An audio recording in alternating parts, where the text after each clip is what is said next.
Hello and welcome to today's session. This session focuses on learning outcome 2 LO2, be able to lead practice that puts children or young people at the center. In this video, you will explore what it means to lead practice that genuinely centers children and young people within residential settings.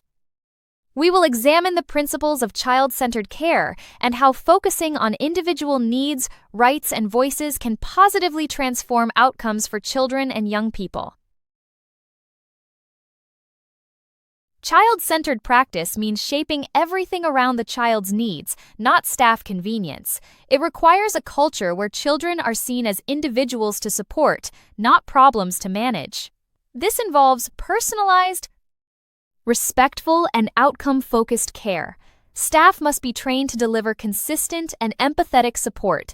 The child's voice and experiences should guide all actions. Listening to children means more than just hearing their words. Staff must show that children's voices lead to real changes. Regular sessions, daily check-ins, and involvement in decisions are key. Children feel valued when their opinions are taken seriously. Pretending to listen without action can harm trust. Every child has unique needs that require tailored support. Understanding their background, trauma, and strengths is crucial. Support plans should adjust based on age and communication needs. For instance, some children need calm discussions, while others need space. Personalized care respects each child's individuality. A child-centered home protects children's rights and dignity. This includes privacy, respectful language, and cultural support. Equality and challenging discrimination are essential. The message is clear. You matter here. Children thrive when their identity and rights are respected. In residential childcare, relationships are the foundation. Children respond better to boundaries and support when they feel safe. Training staff to approach situations with empathy and curiosity is vital. Sanctions should not replace understanding. A focus on relationships reduces risky behaviors. Children should have choices, but safely. Offer realistic options and help them understand consequences. Gradual independence is key, balancing risk with development. Avoid extremes of control or laxity. Safety and growth should go hand in hand. Leading child-centered practice requires clear expectations. The child's needs must always come first. Consistent standards are reinforced through meetings and supervision. Staff behavior sets the emotional tone of the home. Every interaction matters in creating a supportive environment. Leaders must model respectful communication. Even challenging behavior should be met with calmness. De-escalation and trauma-informed language are essential. Staff will emulate the leader's behavior, not just their words.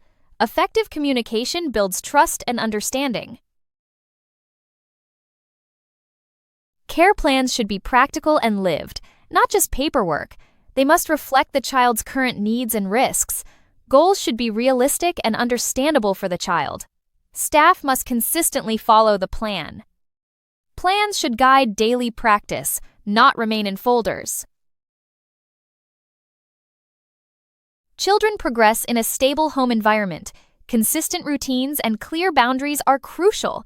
Predictable staff responses reduce anxiety.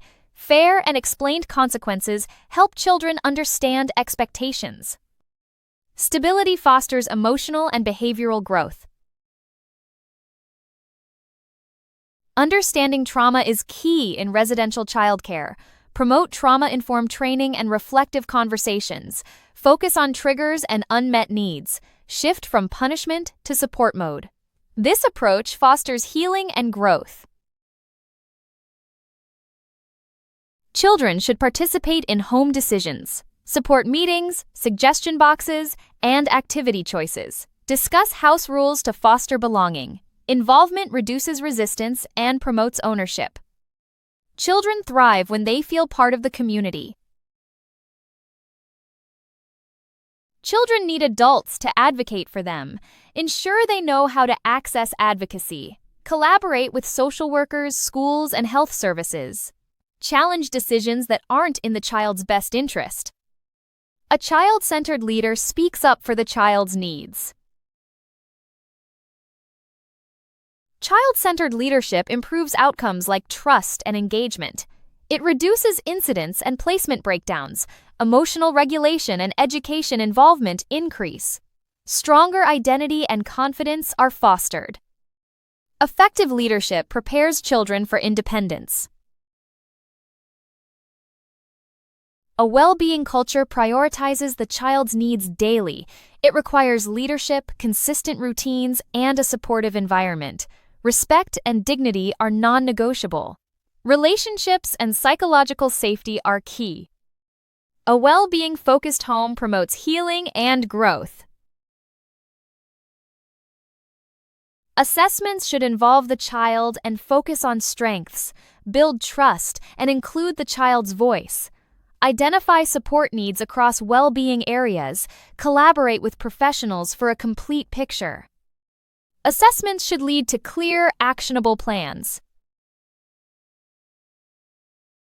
In conclusion, this approach supports positive and sustainable outcomes for children over the long term. Questions? Reach out via WhatsApp at 07484361688.